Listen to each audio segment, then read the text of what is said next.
All right. So I just got up. I have done usually when I wake up, I give myself plenty of time to wake up before I do anything. I make sure my sleep is usually as good as I can get it. I usually make sure my sleep is in order. And if I really cannot get that extra half hour or hit the snooze button again, then I know I just have to go.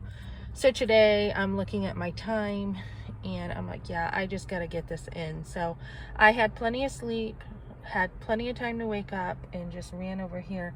This is a temporary workplace that I have done work off and on with. And so I think I'm blacklisted because they said I haven't had time today to straighten it out. They wanted me to come in and fill out a time card. The last place I worked, they did not supply enough supplies. I was working with nothing. And so it would have been easy for me because of the misunderstandings to be like, just forget it, just keep the money.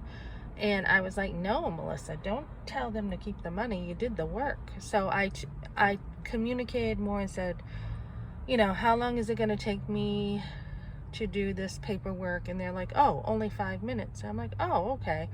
So communicating, taking the time to figure things out. I haven't dealt with being on their blacklist or whatever.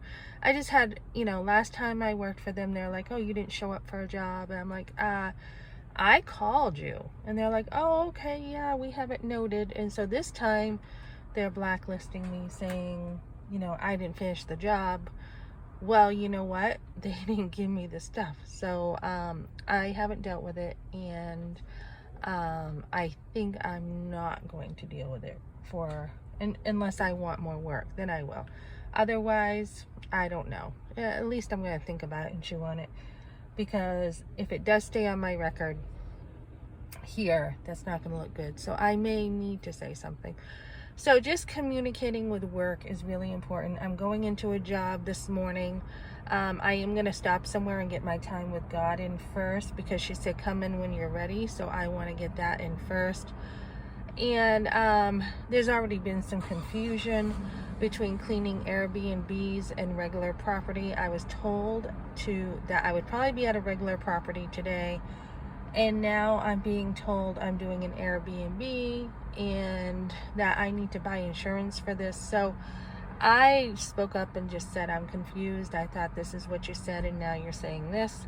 So, I'm looking at all my jobs I've worked at. I've worked at tons of places. And like I said, I'm going to get in there with a video and, try to discern. Mostly my life was busy. I had a huge social life when I was a teenager, so I didn't really feel the need to work. I didn't really value it. I had what I needed. So I'm just like, here we go again with work issues. I don't like work issues. I like to do my work. Tell me what to do. I can't read your mind and let me work, kind of deal. That's how I am.